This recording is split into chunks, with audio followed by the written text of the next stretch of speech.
være med at lyve til næste gang. Nej, vi ved sgu da ikke bruge vores tid på, altså. Kom nu. Alle tager cyklen. Jamen, det er jo min cykel. Ja, og Jeg vil gerne have den med hjem. smut nu med dig. Oh my god, skrid nu med dig for helvede. Michelle.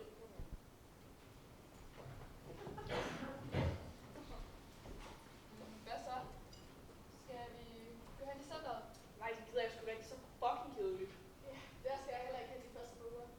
Der er en af vagterne, jeg ikke er skide god venner med. Jamen,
my good friend Dan Sherrill.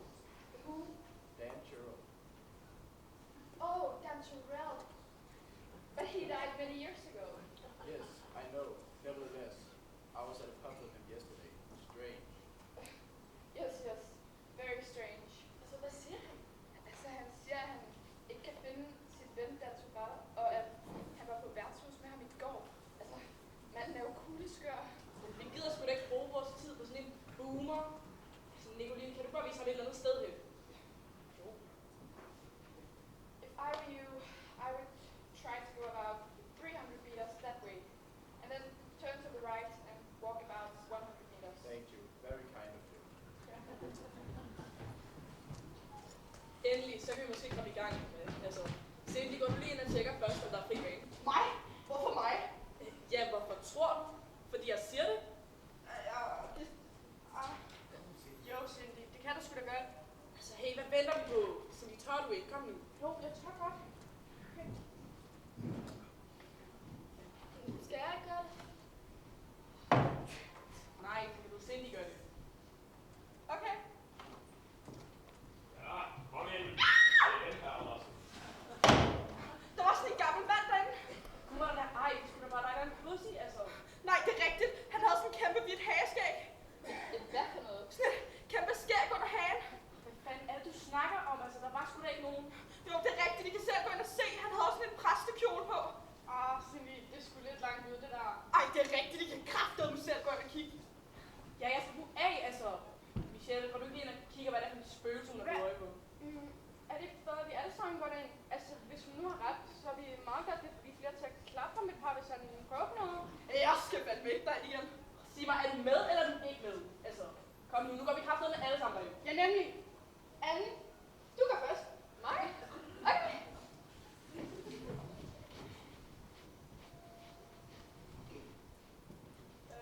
Hallo? Ja, kom ind. Nu kommer han. Det er Karen. Hey, det skal jeg sikkert ikke noget. Karen? Nej, jeg hedder Anne. Hvem er Karen? Åh, det er jo selvfølgelig Karen Bæksen. Ja, ja. Fuck hende, Karen Bliktaler. Hvem er du? Står der for mig, ikke ved jeg. Ja, Ja, det gør jeg faktisk. Ellers er jeg virkelig spurgt, vel? godt af dig. Hvis jeg siger en, hvad siger du så? Ja, men så siger jeg jo ikke en skid. Jeg falder hat i det her. Jeg tror godt, jeg ved, hvem du er. Du ligner en, jeg har set et billede af. En, der hedder Grundtvig. Ja. Så er der mindst en enkelt oplysning på et land, ja. Oplyst. Hvad fanden snakker du om? Nej, det er. I må altså smutte i dag. Jeg er ikke nogen gæster. Hey, gamle. Vi bestemmer fandme selv, hvornår vi går igen. Bor du her måske? Nej. Der kan du se, at bor altid ikke vel. Altså har vi lige meget ret til at være her. Åh, der er generelt sådan en på i aften. Det holder vi altid her. Hvad for noget? DDP på. Så de døde dejligste pris. Tidlighed bare DDP på. Fordi det er noget opholdskom. Allerede. Ja, kom ind. Hjertelig god aften, Snue. Der er så forskrækkeligt koldt derude. Ja, da. Det er Grundtvig. Vi har taget gæster med i dag. Den er ikke små yndige pigebørn, de har bragt til huset. Han sagde den yndige pigebørn. Goddag, herr Andersen og Kirkegaard. Jeg har skrevet ikke inviteret. De er kommet helt af sig selv. Ja, det går vel. Bare lige en tisse, eller lad være med at køre i vejen. Og ikke en lille. Hey, dig der. Er du ikke ham med de der eventyr? Min kære lille frø, til tjeneste i egen høje person. Jamen, hvis du er hos Andersen, og du er Grundtvig, hvem er du så? Herre Gud, som der beskæftiger sig med den slags små spidsborger. Mit navn er Søren Kirkegaard. Søren Kirkegaard. Jeg kender kun én Søren, han hedder Østergaard. Hvor har du smadret, mand? Ja, det er i hvert fald ikke ham der. Kirkegaard, sagde jeg. Søren Kirkegaard. Kan man så få lidt respekt? Jeg bliver ikke kaldt eksistentialismens fader for én ting. Ja, slap jer i kirkespir. Man kan jo kende alle og Kirkegaard. Ja, kom ind. God aften, god aften. God aften, de damer, og de har haft en god tur.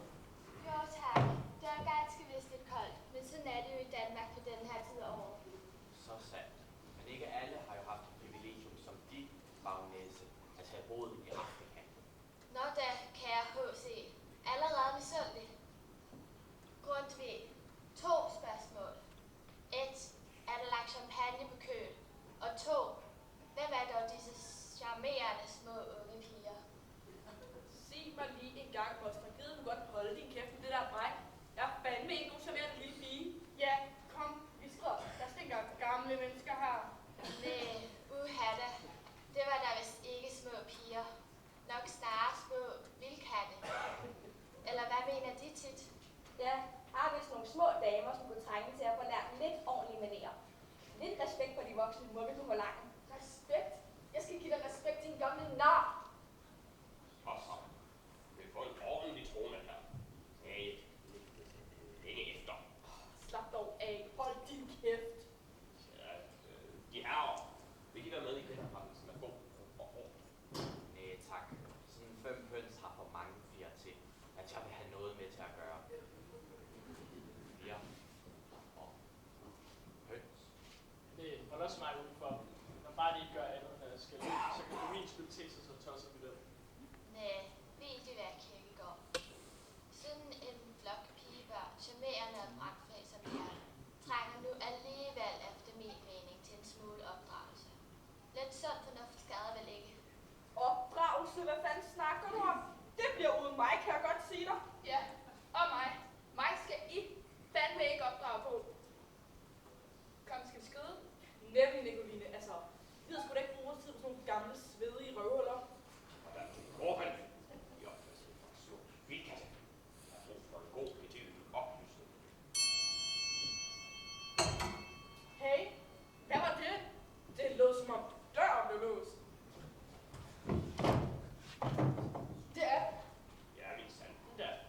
Den er låst. Jamen, altså, du kan ikke bare låse os inde. Jo, det kan jeg ikke. Og det gjorde jeg ikke. Jeg vidste, de bare aldrig skulle have været gået herind. Rolig nu, Silje. Dig der, Grundtvig, så åbner du den der, og det skal være nu. Ja, vi smadrer jer fandme. Så rolig nu, små venner. Vent de nu bare se. Det skal nok blive rigtig fint, det her. Og tit, det er da en opgave, der er til at forstå, og få sådan en flok pigebørn til at bære på rette spor. Lige mine ord, bagnæse Bliksen. Lige mine ord. I skal fandme ikke have os på ret spor. Altså, jeg plejer normalt ikke at slå på folk, der er ældre end mig selv, men den her gang vil jeg kraftedeme gerne gøre en undtagelse, altså.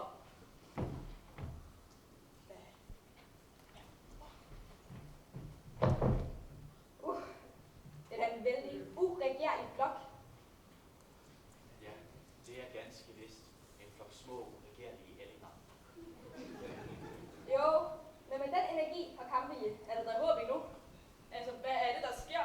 Har I et eller andet form for sådan en usynlig medicinskjold installeret, eller hvad? Anastasia, jeg tror, det er værre endnu.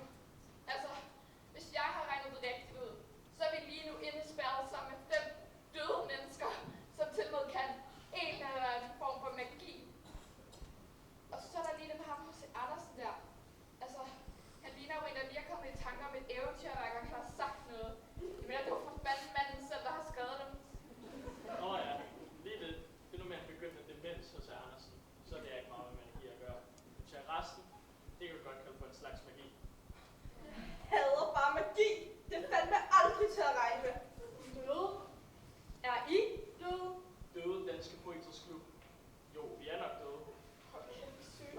Gud er I der? Ej, altså, det er jo en eller anden form for svindel, det her. Luk os nu ud ellers. Ellers hvad? Ikke heller. Velkommen i den grønne luft. Nej, ja. Velkommen. Jeg siger, at vi skal udskyde vores møde omkring, hvordan vi skal påvirke situationen i Grønland. Og så kan det opdrages med den her, så det trækker lidt mere. Ja, undskyld, men det er der sandelig delte meninger om. Som bekendt leves livet jo forlæns og forstås baglæns, men det er de jo ligeglade med. For hvert menneske vælger selv sin egen skæbne. De skal jo altid finde en måde at plante det. De bruger det med grovsmå. Og så lidt kæmper. Jeg siger jo bare, Stop.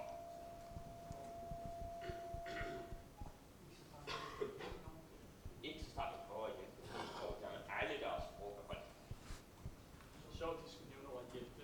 Til hemmeligheden bag al sand hjælpekunst er at... Stop. Jamen, jeg siger jo bare, Stop. Ja, jeg har aldrig så gerne ret. Det vil jeg skyde til en lille afsnit.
Shakespeare om?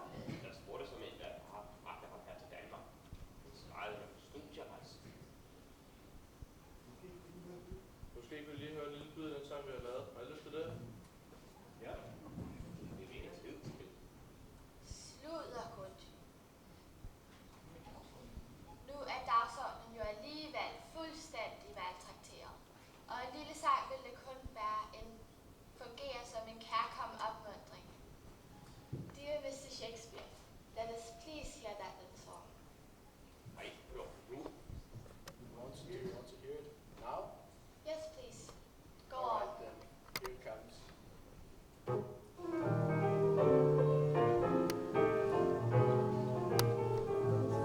To be or not to be, that's a question but not to me, because I know I'll always be in love with you. I see that you're the one.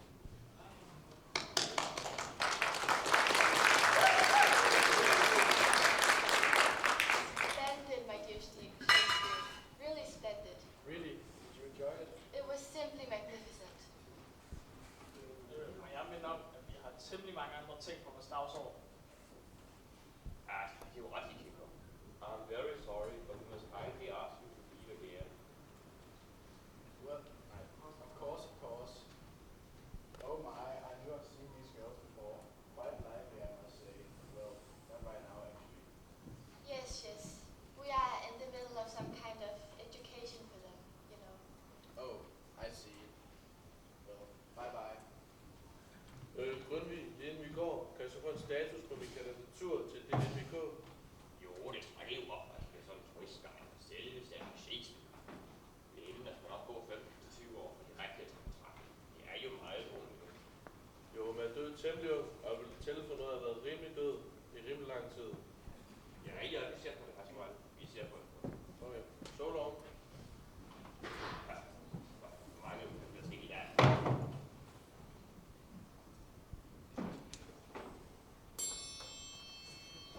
Jeg skiftede lige der. Det var bare så behageligt. Jeg kunne overhovedet ikke bevæge mig. Jeg kunne fandme var det det. Var det dig der, Grundtvig? Eller var det dig, de forbandede lige Shakespeare? Nej, Ingelund. Og jeg er Kirkesbjerg. Jeg hedder. Ja, hold nu kæft med det der. Altså, hey, det var fandme ikke længe, før jeg melder jer til strisserne. I kan fandme ikke tillade, at jeg holder os fanget sådan her. Så. Nu holder jeg jer ud. Eller jeg ikke får til at holde jer ud. Slap dog af. Vi skal nok gøre det, du vil have os til. Bare, gør det, I vil. Bare vi snart kommer fri igen. Så rolig nu, små venner. Vent I nu bare se. Det skal nok blive rigtig fint, det her. Hvad med at starte med lidt folkeligt demokrati? Jo, det lyder som en god demokrati. Det gør vi. Men var jeg den eneste, der lige så, at Mr. Shakespeare og Dan Turell lige har været herinde? Nej, det skulle da rigtig nok. Altså, den ene var den samme boomer fra før. Ja, nu ved jeg ikke lige, hvad boomer betyder, men det tror jeg bestemt ikke, at hr. William Shakespeare er. Men de er jo også døde. Døde danske poeters klub. Hvad har du selv foreslået dig? Nok om det. Nu må vi også til.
Kære venner, kære medborgere, nu er skabens time indtruffet. Vi kan ikke længere undvære en krig forfatning. Se blot i resten af Europa. Forandringens tid er over os. Skal ikke også vi, som i Paris, Berlin og Wien, have en fri forfatning nu? Hvornår skulle du ellers gøre det? Jeg vil nødt skrive på og vise, hvad vi kan. Direkte til kongen.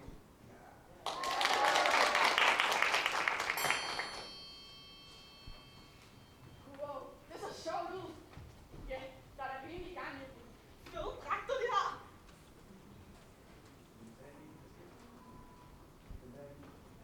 Altså, hvad er det egentlig, der sker? Ja, det må de sandelig nok spørge om. Det er ved både Store Claus og Lille Claus og Klodset Hans på gaden på én gang. Slutter der, Anders.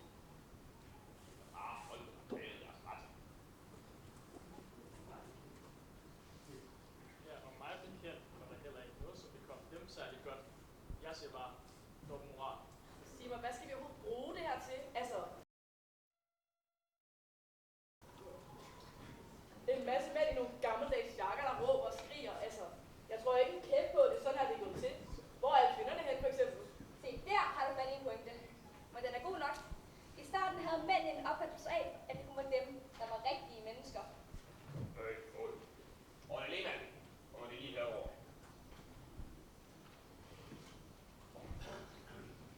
Goddag, herre og damer. Hvad skylder jeg jer? Ja, det er sådan lidt foranmeldelseting, for lige hvad man kan. Og vi taget et køb info fra dannelse. Er det ikke noget, de og deres venner blevet eftermødet? Jo, der var det problem med, at de er pigebørn. Ja, selvfølgelig. Det kan man jo sige sig selv.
året være så solsætte.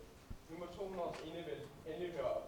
Hvor landets skriftige og kloge hoveder må have mere indflydelse, hvis vi skal følge med i Europa i opbrud. Hør, ned med enevældet. Ja, hør, vi vil have demokrati. Ja, ligesom i Amerika.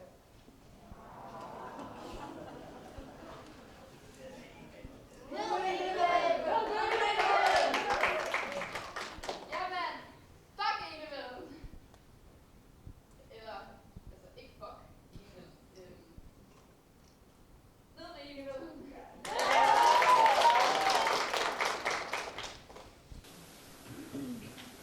Vi anråber deres majestat om ikke at drive nationen til fortvivlelsens selvhjælp. Jamen, det er intet problem. Folkets vilje er min lov.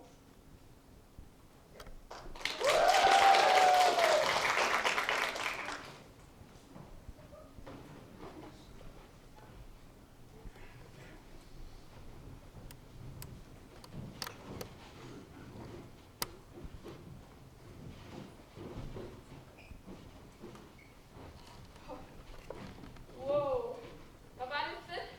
Fedt? Hvad fanden snakker du om? Du skulle da overhovedet ikke fedt. Nej, Nicoline, så fedt var det altså heller ikke. Altså, der var jo overhovedet ikke noget blod. Nej, altså jeg mener, prøv at tænke, hvor vildt det har været for dem, at de pludselig kunne stemme. Ja, altså endelig ret. Prøv at tænke, at folk ikke kunne have indflydelse på mere store beslutninger. Kære Grundtvig, folket var der vist ikke rigtig tale om, vel? Hvad mener de? Jo, det var vist nærmere det bedre borgerskab. Eller mere præcist, mændene i det bedre borgerskab. Ja, for kvinderne har der ikke nogen, der regner med, vel? Nej, heller ikke andet I må sætte liv på. Kære Grundtvig, de er der vist ikke andet end en stor fortaler for borgerskabets åbenlyse hykleri.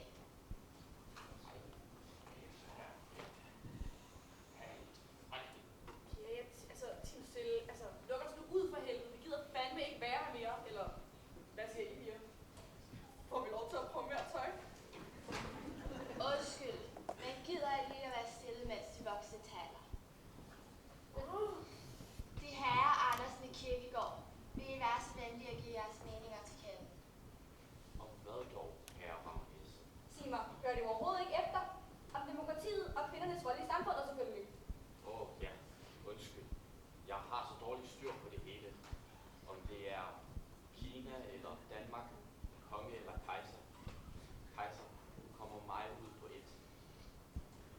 Kina. I Kina ved du nok. Hold mig uden for den latterlige kønsdiskussion. Om de mænd eller kvinder, så er der vel dumme mennesker alle vegne. Sådan nogle spidsborger. Kirkegaard, skal de nu til en af deres evindelige selvbeherligelser igen? Deri har de så evig ret, kære tit. Kirkegaard, det er med stor beklagelse, at jeg siger dette.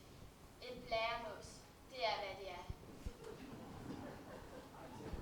Ja, folk forstår mig så let, at de ikke engang forstår mine klager over, at de ikke forstår mig. Også. Jeg kan komme videre i vores forhave sammen. Jo, jeg har jo meget at lære i. Ved du hvad, Grundtvig? Hvis du kalder mig lille en gang til, så klapper jeg dig en. Slap dig af, Michelle. Altså, Ja, har I noget forslag? Ja, lad med at vise med et rigtigt opgør. Noget, hvor vi rigtig viser, hvad det vil sige at kæmpe for noget, i stedet for bare at kæmpe. Jo, det lyder som en god idé. Kan ikke få sådan. Har I noget særligt i tanker? Ja, jeg tænker på det her med slaget på fældet. Ja, jeg er jo ikke meget for at indrømme det. Men Kirkegaard, det er en glimrende idé.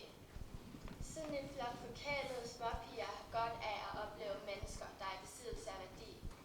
Ganske vist var det jo mennesker af ret simpel herkomst. Men ikke desto mindre kæmpede de for en retfærdig sag. Og skal vi nu det? Kunne vi ikke finde noget mere fredeligt? Herr Andersen, nogle gange er de altså noget af det mest kedelige, der findes. Jo, Var de dog bare en smule mere som deres eventyr, så ville meget se anderledes ud. jo, men livet er jo det dejligste eventyr, herre Rammes.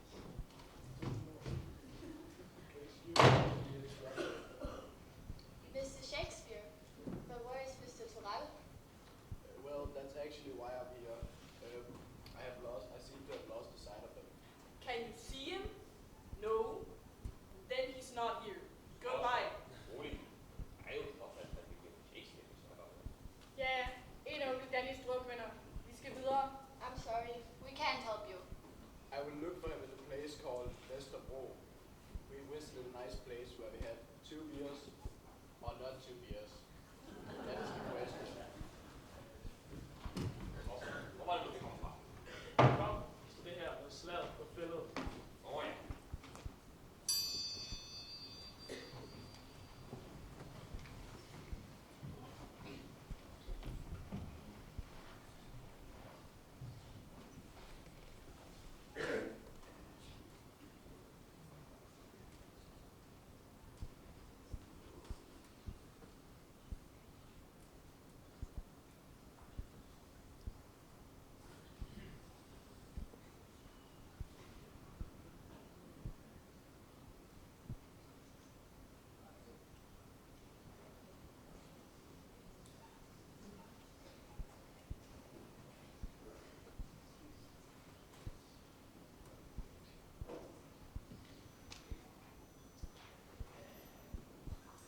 Ja.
sandhed Grundtvig.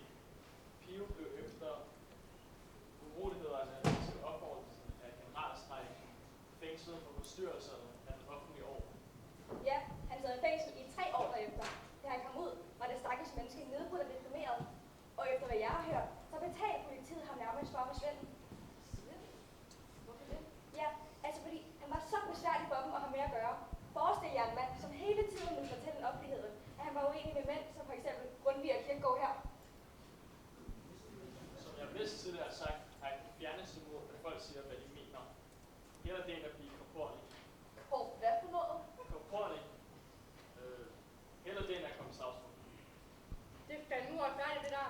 Manden gør jo ikke andet end at sige, at der er noget, der ikke er i orden. Det er kraftedeme typisk. Men verden er jo ikke umiddelbart et retfærdigt sted. Men Guds veje er den jo uansagelige. Du skal fandme ikke begynde at blande Gud ind i det her. Vars. Hvor hos Andersen? Han gik vist for sig selv. Ja, da. Ja, hvem ved, hvad det handler om? Undskyld, jeg forstyrrer. Han tror, Ham ikke eller? Han er også større efter. Ja, nemlig det, jeg vil. Har jeg set Shakespeare? Han var for et øjeblik siden. Han var vist lidt beruset. Men nu drikker de ham vel ikke fuld her, Torell. Det går ikke drømme om. Det klarer en helt fint tal. Nå, så er vi over den vej, gik. Han gik den vej. Tak. Så du noget? Hold kæft, en idiot. Der er jo ikke andet idioter her. Grundtvig. Nu lukker du os fandme snart ud. Vi gider fandme ikke være her mere. Det gør du ikke, Grundtvig. Vi mangler stadig at fortælle dem om det vigtigste. Hvad mener de der? Om kvindebegørelsen selvfølgelig. Og der er ikke mindst om kvinders valgret. Men det har de vel bare tænkt på at springe over, ikke? Nej. Og oplysning, som vi taler så meget om, det var vel også kun tiltænkt mændene, ikke sandt? Nej. Højskolen.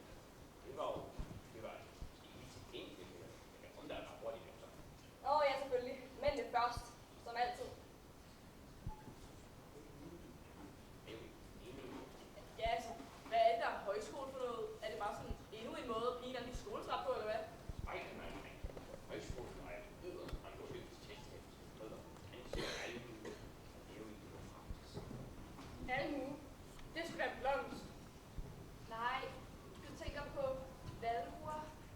Nå, ja, hvad så det der almisse? Alle mulige. Det var først og fremmest bønder. Ikke vand. Det skal være det og de folkeskole. Nå, okay så. Ja, Grundtvig. Det var jo meget godt med de der højskoler der. Men jeg giver nu den kære til ret. Vi mangler at fokusere lidt mere på kvinderne. Ikke et ting, men kvinder lige også skulle tilgodeses. så vil du tro på det. En ting er at forsynge dem og forbyde dem. Noget andet er at tilgodese. Siger de kvinder. Jeg siger jo bare, at Ting der.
Kære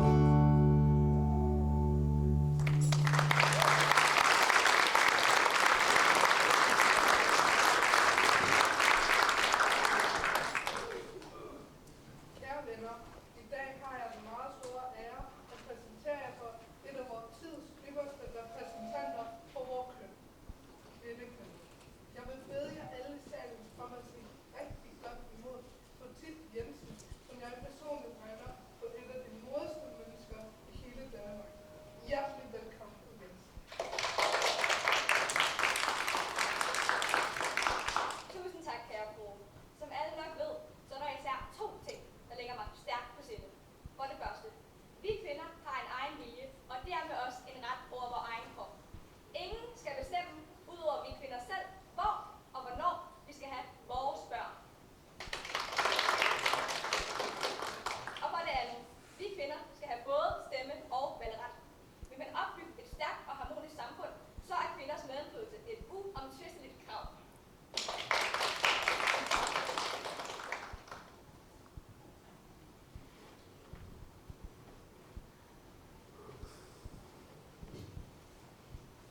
Der er den tid, jeg slå. Jeg synes, var det virkelig en af dem, der gjorde, at kvinderne fik stemmeret? Tja, jeg gjorde i hvert fald, hvad jeg kunne for at få det til at ske. Og det lykkedes jo. Godt kæmpet, kære Tit. Uden forbilleder som dem, så havde vi andre nok stadig været henvist til køkkenet. Ja, vildt godt kæmpet. De der mænd er der overhovedet ikke til at regne med. Sig mig, Cindy, er du blevet feminist? Det er med, hvad jeg vil kalde en ny udvikling. Hvad sker der for dig? Ej, jeg synes bare, det er ret sejt, det der med at være kvinde og stå ved det og sådan noget. For klamt. Altså, jeg synes, det er ret sejt. Jeg mener, du ved, hvordan kvinderne... Fuck, hvis jeg ligger også dig, altså. Yes. I kan lige afslutte det her. Ja, da. Det kan vist ikke gå stærkt nok, hva'? Nej, at dvæle ved kvindernes valgret. Det skal vi da bestemt ikke, kan jeg forstå. Hovedet igen. Tak for det. Begynder de nu også, Kjærgaard? Nej, heller nej. Jeg nøjes bare med at konstatere.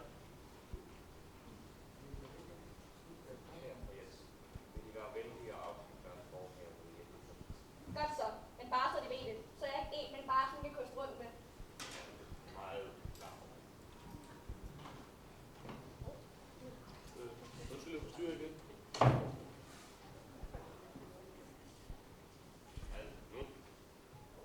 Ja, det er bare fordi, han er væk. Hvem? Det er Shakespeare. Vi er ude på en af mine yndlingscaféer, og så fik vi en lille en, og en læsdøgn efter det. Og så ville jeg snakke med en lokal, og så var han bare væk. Sagde han ikke, hvor han gik hen? Nej, ikke rigtigt. Han mumlede lidt om, at han var sulten. Men også ikke rigtig noget. Dog snakker om de lokale specialiteter. Altså, Tuborg og Carlsberg. Ja, nok mest dem. Nå, lad os råde. Kære fru Jensen. Ja, jeg er jo på vej.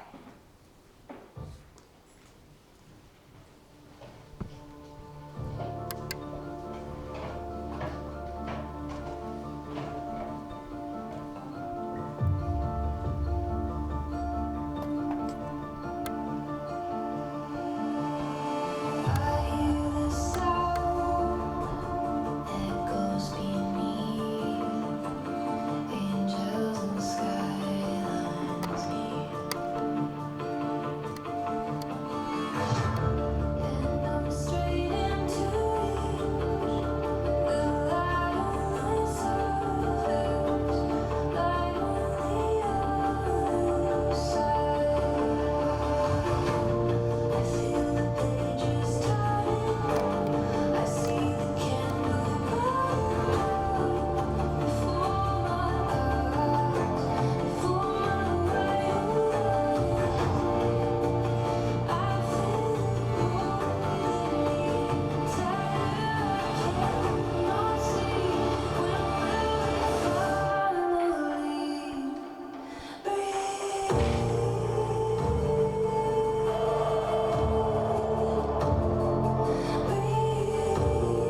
kan du ikke. Så fat det dog, dit ynkelige lille pigebarn. Jeg er så led og ked af alt den kamp og ufred. Du vil ikke præsentere pigebørnene for en glædelig begivenhed. Jeg tænker det dog på, Andersen. Jeg tænker på genforeningen i 1920. Har jeg altid drømt om at opleve selv. God idé, Andersen. Det var i sandhed en glædens fest. Hvad er det der genforvirring for noget? Genforeningen, min lille mand. Jeg er fandme ikke lille. Og slap dog af. Altså, lad os høre, hvad de har at sige. Efter det forsmedelige nederlag til Preussen i krigen i 1964 mistede vi en stor del af fædrelandet, nemlig Slesvig, Holsten og Lauenburg. Hvem? Preussen og Holsten og det der. Hold kæft. Er det noget i Sverige? Nej, din tosse. Det er nede i Sønderjylland. Hele Sønderjylland blev ligesom tysk. Grænsen gik lige syd for Kolding. Hør, jo. Så var det ikke så langt, når vi skulle ned af hente pokaj. Hør. De fleste steder i verden er grænser trukket efter krig og ufred, men grænsen i 1920 blev trukket efter en folkeafstemning. Ja, man spurgte simpelthen folk, om de ville være danske eller tyske. Også kvinderne blev spurgt. Det var sgu da på tide. Der var selvfølgelig folk på begge sider af det nye grænse, der var utilfredse, men demokratiet havde talt. Og en stor del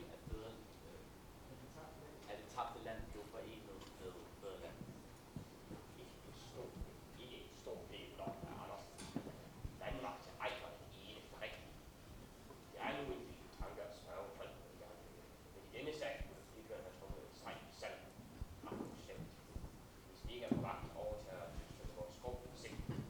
Ja, gamle. Altså, nu er grænsen lige så hvor den er, så gider du godt tie stille med det der pis der. Videre, Pussy. Ja, jeg skal nok, men kan vi ikke tale pænt til hinanden? Videre! Ja, altså, da Sønderjylland blev genforenet med fædrelandet i 1920, blev det fejret med stor festivitas. Skal vi til fest? Så håber jeg bare, at de har købt masser af pokaj. Den lyserøde med pink apple, det er bare det bedste.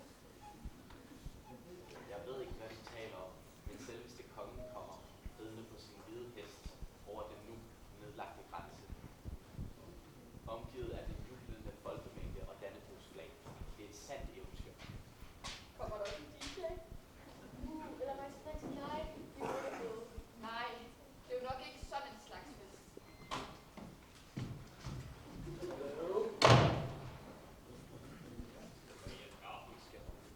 Hvis det stikker bare pause. William Shakeren har fået brødren på. Hvad har jeg fået på?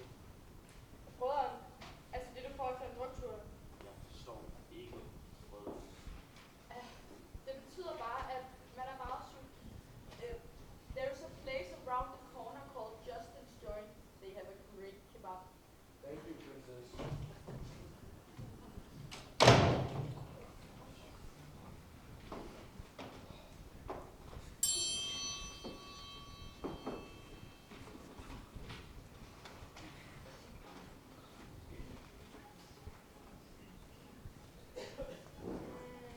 Hvad fanden er det, vi venter på? Der er Königskontroll. Hvorfor snakker han norsk? Det er tysk. Hernede er der mange, der taler både tysk og dansk. Hvor er det dejligt, at jeg ikke fik at se, at det bor i Danmark.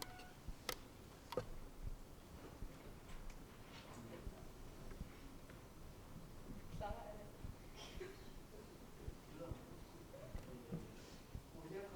Må her komme en sige. Hvad skal vi svare? Hvad siger mand? Altså, han spørger os vist om noget. Hvad skal vi svare? Was ist los? Warum gucken Sie so? So, kan du mig lige på en so? Jeg er slap dog af, Michelle. Hallo, ich heiße Anna. Ich bin 14 Jahre alt und ich wohne in Dänemark. Jeg stole lige af i Danmark. Hvad fanden, altså? Er du pølsetysk, din lille lort? Hvor har du lært det henne?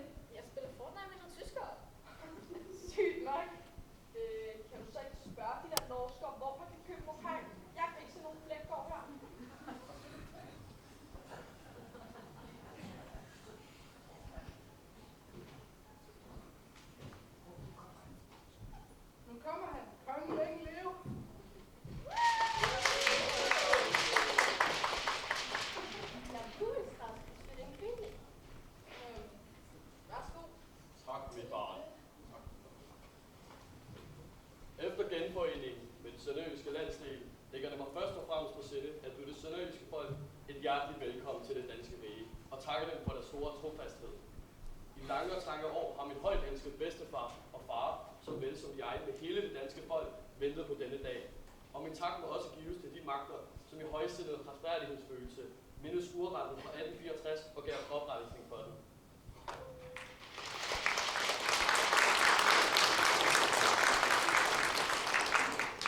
Lad os nu stemme i og synge den sang, som holdt de gave sønderjyders mod oppe. Det har så nylig regnet.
du gøre. Jeg er sikker på, at der er rigtig meget godt i dig. Hvad jeg mener om, at når det i sandhed lykkes at føre et menneske hen til et bestemt sted, først og fremmest må passe på at finde ham eller hende, der hvor ham eller hun er, og begynde der. Det der er hemmeligheden i al hjælpekunst. Men ikke nogen har været lige lovlige overbevist om egne fortræffeligheder. Jeg tror det. Hvad fanden i ånden, Kækkegaard? Vi har gjort vores yderste, og så er det godt nok. Ja, hvad ved jeg? Gider I godt lukke mig ud? Jeg vil altså gerne hjem nu. Din lille stak. Det er som om dit lille hårde hjerte ikke ønsker op. Hjerte er is. Hej, hjælp mig lige ud, please! Hallo? Anastasia? Anastasia, kan du høre mig? Michelle, er det dig? Anastasia, kommer du ikke ud til os andre, eller hvad? Jo, men de vil ligesom ikke rigtig lukke mig ud. De siger, døren er åben, men det er den altså ikke. Jo, det er den altså. Vi ved bare ikke, at din veninde er inde er klar til at komme hjem. Jo, jeg vil. Altså, Grundig, nu kender jeg Anastasia ret godt, og hun er altså god nok på bunden. Så kan du bare åbne den dør? Du siger det for Gud hvilken gang. Døren er åben, og når Anastasia er klar, kan du bare gå. Jamen altså, så går jeg fucking nu. Eller... Ja, jeg tror, jeg smutter den. Farvel. Nå, farvel, min kære pige. Pas nu godt på dig selv. Endelig, verden venter, og du har så meget at tilbyde den verden. Held og lykke. Det var en ære og fornøjelse at møde sådan en ung dame med så mange meninger og sådan et stort mod for at give udtryk for dem. Du skal nok blive en sand religiøs. Lykke på rejsen, og husk, livet er et eventyr. Der Grundtvig der. Undskyld, hvis jeg var sådan lidt hård, ikke? Det var så ikke for at være til tur. Nej, alt for langt. Nå, men så farvel og tak. Nå, se mig så sult, hvad der er en anden dørs væk.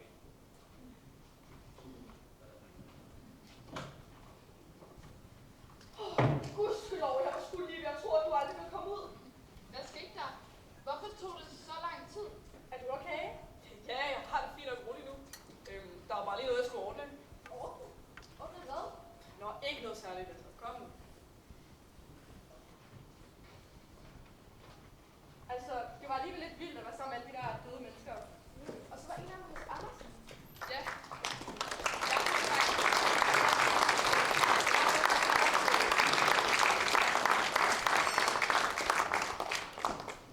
Og jeg tror faktisk, at det her er noget af det vildeste, jeg nogensinde har oplevet. Jamen, jeg synes bare, det var lidt ærgerligt, at når nu vi skulle møde døde mennesker, at vi så ikke mødte Kim Larsen. For helvede til. Jeg hørte forfatter, han var musiker. Nej, men jeg synes bare, at Larsen så ret sej ud. Og Grundtvig har sgu da også lavet sangtekster.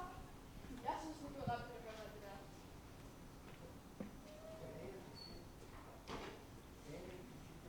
Ja, og altså jeg vidste for eksempel ikke, at vi fik demokrati med ham Lehmann og det. Ja, eller det er over 100 år siden, vi blev genfødt ved Sønderjylland. Nej, du mener genforenet for fanden. Altså, nej, det var fint nok. Men klogere var de altså heller ikke. De aner jo ikke en